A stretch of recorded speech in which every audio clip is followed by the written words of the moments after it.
শুভ সকাল বন্ধুরা, তোমরা সবাই কেমন আছো? আশা করছি ভালো আছো। আমরাও খুব ভালো আছি। আবার একটা নতুন ভিডিও নিয়ে চলে আসলাম। ঘুম থেকে উঠে বাসি কাজ করে এই রুটি বানাচ্ছি। একটা শুকনো রুটি করেছিলাম আমার জন্য, আর বাকিটা তেল রুটি করেছি, মানে রিফাইন দিয়ে করেছি। তো আজকে তো হোলি স্পেশাল ব্লগ। আজকে শুধু খাওয়া দাওয়া, না কি বলো? তো তোমরা কিভাবে হোলিটা করলা, মানে সেলিব্রেশন করলা, কমেন্টে জানিও। যে মেয়েকে দুধ রুটি দিয়েছে, তার জন্য খায়নি, দেখবে ওইভাবেই পড়ে আছে। আর নিজে হাতে খেতে দিলে ও এরকমই করে, ঠিক মতন খাওয়া দাওয়া করে না। তো নিজে হাতেও তো খেতে হবে বলো, সবসময় তার আমি খাইয়ে দিতে পারবো না, আমারও তো কাজ থাকে না। তারপর এদিকে দেখো রুটিটা যে বানিয়েছি, পুরো রুটিটা দিয়েও নিয়ে ওর যে দেখো আধাটায় নিয়ে করছে। তারপর এদিকে খাওয়া দাওয়া করে চলে আসলাম। যে দাদা ভাইটা আমাদের বাড়ির এই মোড়ক, এটাই আজকে লাঞ্চ বলো ডিনার বলো এটা হবে খাওয়া দাওয়া। তারপরে এদিকে এই যে চাল ঠাল ধুয়ে আমি সব মানে কাজ কমপ্লিট করে দিলাম। ওইদিকে দাদাভাই মুরগিটা পরিষ্কার করবে। তারপর দুধ গরম করলাম। এদিকে দেখো বিছানা সব পড়ে আছে, এগুলো গোছাবো। এদিকে এই যে আলু এনেছিল, আর এদিকে পেঁয়াজ, এগুলোই দেখছিলাম যে ঢালা হয়নি, এইভাবে রেখে দিয়েছি। এদিকে সবজিও অনেক ছিল। তো চিকেন হলে দেখবে, মাংস টাংস হলে সবজিগুলো বেকার হয়ে যায়, মানে আর আমাদের ওরকম মানে 2-3টা আইটেম লাগে না, সত্যি কথা বলতে। চিকেন হলে আর কিছু লাগে না, তার জন্য আমরা ওই 2-3টা আইটেম করিও না। বেকার দেখো না, যেদিন 2-3টা করি পড়ে থাকে, বাসি খেতে হয়। তার জন্য একটাই করা ভালো, যাতে খাওয়া হয়ে যায়। এই যে লেগ পিসগুলো রাখলো, আমরা মা মেয়ে লেগ পিস ভালোবাসি, দাদাভাই আবার লেগ পিসে খুব একটা ভালোবাসে না, তার জন্য 2টা লেগ পিস। এই যে মুরগিটা যে কাটাকাটি করে পরিষ্কার করলো দাদাভাই। ওইদিকে তারপরে যে ঝাড়ু এনেছিল ঘরে ঝাড়া দেওয়ার জন্য। আর আমাদের এখানে তো জানো ঝাড়ু খেতে হয় বলতে পারো, মানে এখানে নিজেদের ঝাড়ু, দেখতে পাচ্ছ কত লম্বা ঝাড়ুগুলো। যে অনেক কাপড় চোপড় ধুয়েছি, গতকাল গ্রহণ গিয়েছে, তো কাপড় চোপড় সব ধুতে হবে না, গ্রহণে যেগুলো পরা ছিলাম সব ধুয়ে দিয়েছি। রাতে তো এতগুলো কাচা সম্ভব না, তার জন্য বাইরে রেখে দিয়েছিলাম বাথরুমে, সকালে উঠে কেচে দিলাম। তারপরে মেয়ে ওইদিকে যে রং খেলতে বাবা নিয়ে যাচ্ছে। তারপর এদিকে আমরা যে রান্না করতে করতে দেখবে 2 জালের মেয়ে একটা দেওর আসবে যে রং খেলতে।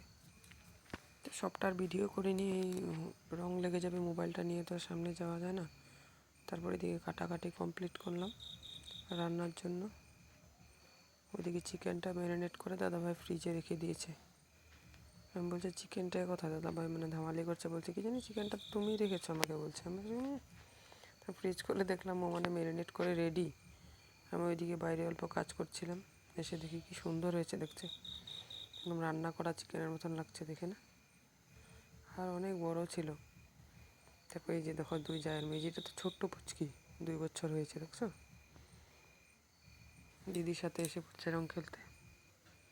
তারপরে এসে দেখবা আমার মেয়েকেও দেখবা, এই দেখো খেলেও দেখো। বাবাকে দিয়ে অবস্থা নেই, বাবাই যখন চান করবে ওকেও চান করে দিবে। বেশি খেলতে দিনে ঠান্ডা লেগে যাবে না, এমনি এখন ওয়েদার চেঞ্জ হবে, ঠান্ডাটা লাগবে, তার জন্য ওকেও খুব বেশি না 1 ঘন্টা খেলতে দিয়েছে, তারপর চান করিয়ে দিয়েছি।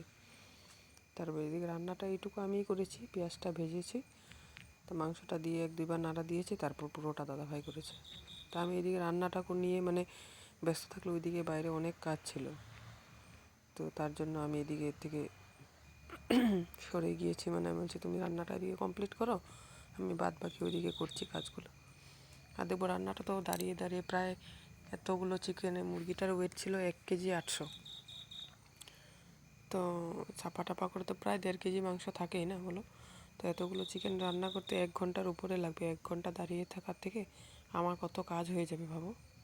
তার জন্য না থাকলে তো করতে হবে, তার জন্য দাদাভাই আছে, বলছে তুমি এদিকে রান্নাটা করো, আমি ওদিকে বাকি কাজগুলি করি। আর মেয়েকে চান করা তো আজকে অনেক টাইম লেগেছে, তার জন্য আজকে ভিডিও খুব একটা বেশি করিনি, অল্পই ভিডিও করেছি। এই যে দেখছো